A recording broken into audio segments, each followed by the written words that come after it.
Good morning. Good morning.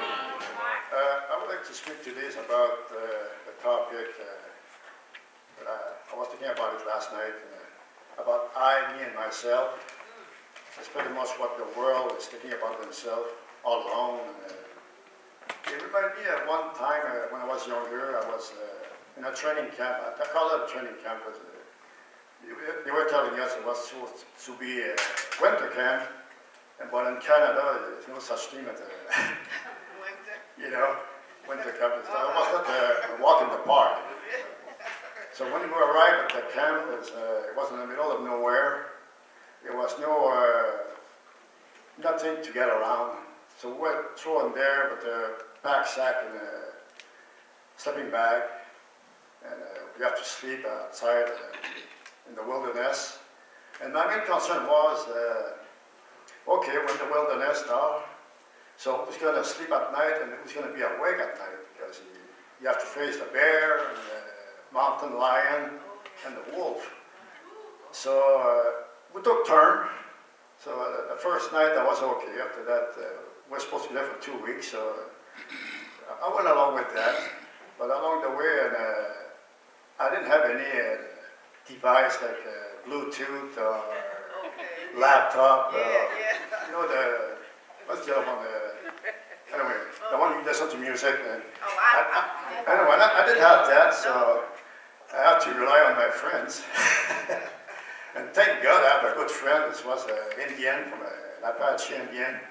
He was used to survival in the forest, so I learned a lot from him. And wow, I was very grateful to have that person alongside. And like I said, I didn't have any device to communicate with people around me. It wouldn't do any good anyway, because we're in the middle of nowhere, and the only way to get to us would have been through an helicopter. But I was thankful all along that friendship that I developed with those people that I have around me, that I could share with you. That it's not all about technology, and just to focus on that, and that's going to get you to have a better relationship with Christ.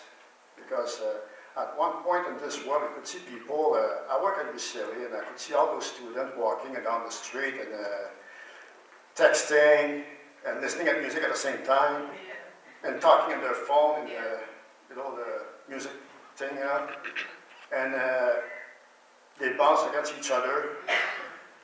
So in other words, they're kind of spiritually blind and deaf, because they rely on those little gadgets that they're good, and I'm nothing wrong against that, because you need it to do business or emergencies.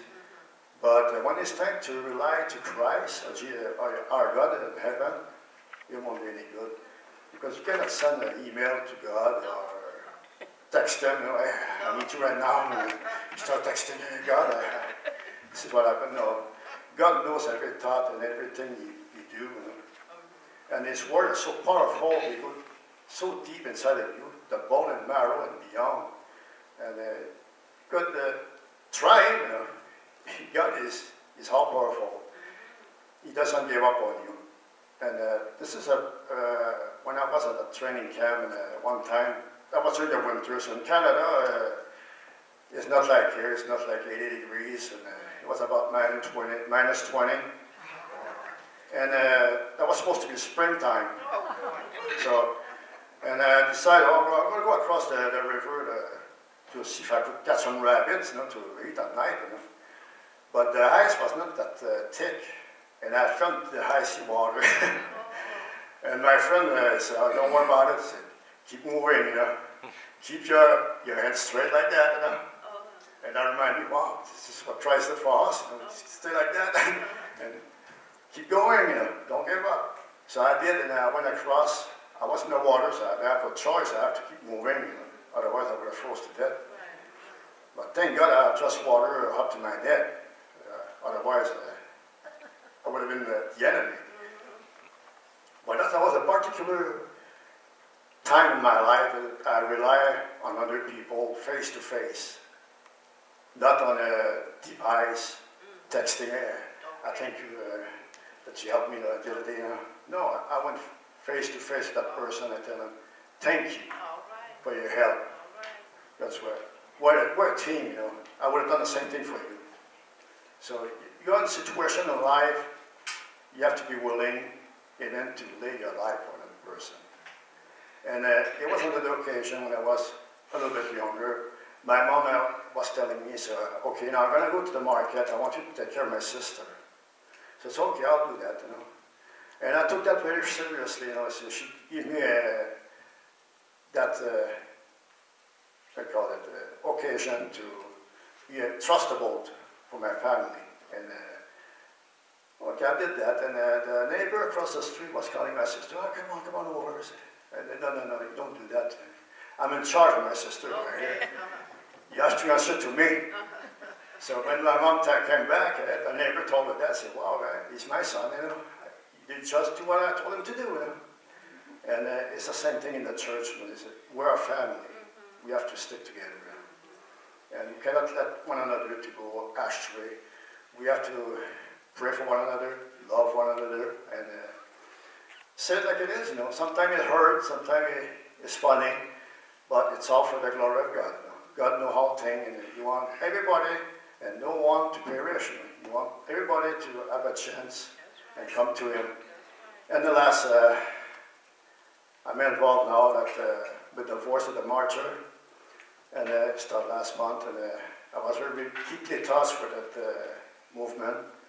It's a non-benefit movement, and you wonder what's happening around the world. Atrocities still coming through. At this moment, as I speak right now, they need prayers, they need help. You know. I know some people, they've been in prison for maybe 15 years, you know, torture. They cut the body part and everything, you know, just to tell them to deny their faith.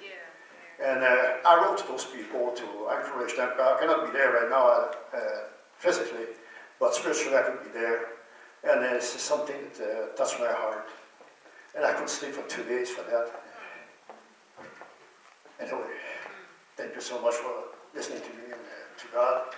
Especially, it's the one in charge. Please don't give up.